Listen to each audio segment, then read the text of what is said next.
main two past projects I've done as feature films, the first one was called In Between Us, which was a super micro, no budget film shot on an XL1 about the British university experience, which I was lucky enough for Universal to pick up.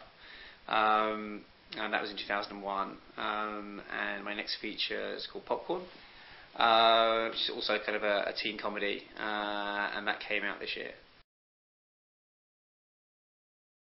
It depends on your point of view. From the point of view of the filmmaker, it makes no difference, I would say. If you're getting to tell the stories you want to make, and whether that's in the States or the money's coming from the States, or it's coming from Japan, or it's coming from France or wherever, if you're telling your stories truthfully, as a British filmmaker, for instance, you've got a story that's very much got a British sensibility to it, has a certain view on the world that you want to make in the UK with money from the UK, but you can't do that. But you'll get money, say, from France, and still make it in the UK. Because where you shoot is irrelevant, in a sense, because nobody really makes films in Hollywood anyway.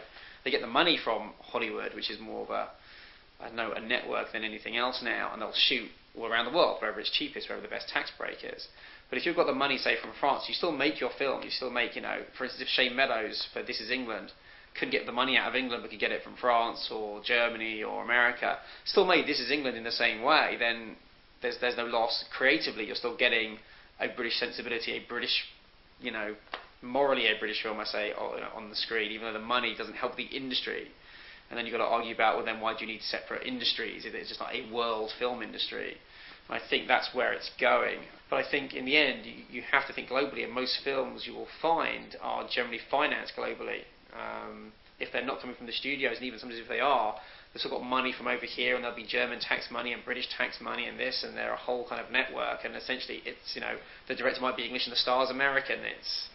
It's about telling stories and telling good stories, and I think that's going to be the way forward. If you go to America and you have to compromise your vision by going to the States, it's a bad thing.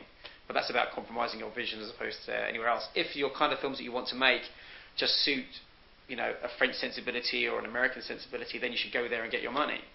Because you're that kind of filmmaker. It doesn't matter what's on your passport, you're that kind of filmmaker. So I think that's a mindset we should maybe avoid. Yeah, I think we still do dramas. I think what's happened is because there isn't much money in the UK industry, and we can talk about reasons why. I mean, essentially, comparing it to the States, it's just the country is so much smaller, your domestic market is so much smaller. And also because the TV companies don't invest in film, really. I mean, they've dabbled, but they don't really. They're the ones with the money, and they used to be the ones with the money, and they didn't really invest in features. So we have very little money. When there's very little money, we can't do James Bond. I mean, they say it's English, but it's American. It's American money. It's an American film. It's British talent, but essentially it's an American film, the same as Harry Potter. And as much as it's great that it's all British people behind the camera and in front of the camera, the money comes from America, the money goes back to America. All that profit goes back to the States. So it's not helping the UK industry apart from employing people, which can't be overlooked as a good thing. I mean, it is a good thing. It's better than not making the movies at all. But we can't self-sustain them within the UK industry. So when you've got very little money, then, yeah, you're looking at, smaller dramas or comedies, especially rom-coms, since the kind of the last renaissance of the British film industry. It used to be the film industry kind of died every 10 years.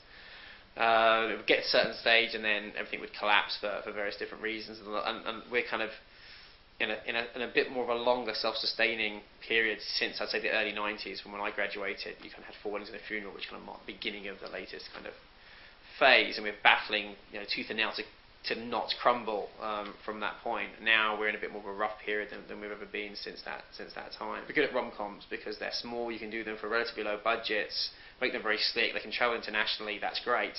But if you want to work at over, say, a $10 million budget, you've got to start to look outside of the UK, and potentially even outside of Europe. But yeah, that's what a lot of directors, I would say, go to the States, not because they want to work necessarily in the States. That's not necessarily a bad thing in itself. But they might want to make a film or tell a story that requires a larger canvas, and a canvas only stretches so far currently in the UK. I mean, everyone talks about the problem with the British film industry every year at Edinburgh, and in any kind of big festival that deals with any kind of British film, there will be a panel that says the state of the British film industry, what's the problem, and everyone speaks and pontificates for hours about what the real problem is. I just think the main problem is money. bottom line is that I think when there was a lot of TV money around, they did not invest in British film. So we're basically a grant-maintained film industry. Without the Film Council and Film 4, there's no British film industry. The pre-sale market is dying anyway. DVD, sales are softening, and that was another good sort of way of getting finance. TV money's gone. I mean, tax breaks were the only thing that was kind of sustaining production really. Now those have gone in the UK as well, so we're reaching a very difficult time where's the money going to come from? America has a film industry.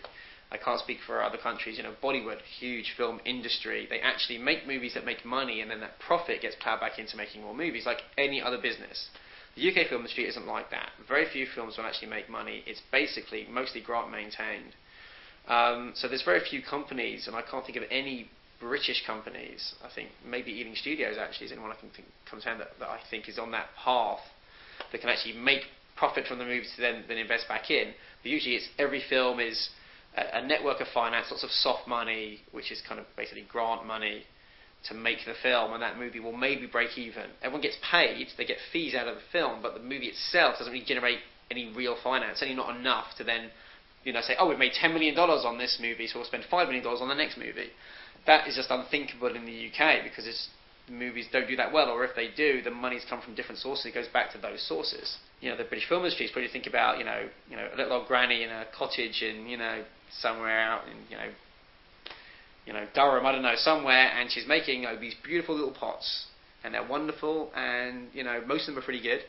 And she'll go to the market and she'll make good money and she'll afford to keep going, but she'll never be able to make enough pots to become a big Leviathan and a big corporation. So that's kind of a bit like the British film industry. We make the average size of a British company is like 2 people, 3 people in a film production company only. And if there's no TV arm, which is a whole different matter, they are very small companies that make one film every 2-3 years. They make enough to scrape by and keep going. If they get that big hit, then that makes a big difference. But in the end, then raise the rest of the money from America or somewhere else because they're more sexy as producers.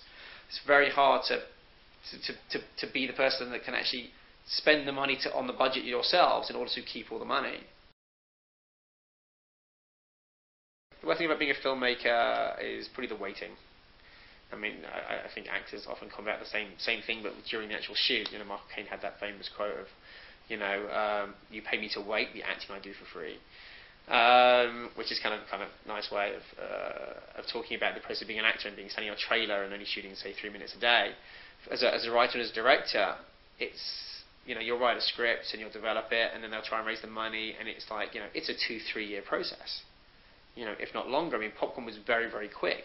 It went from conception, which is the actual spark of the idea of doing the film, to the actual shoot in 13 months. That's phenomenally fast, and I'll probably be not involved in anything as quick as that. And that's, frankly, I would say potentially too fast.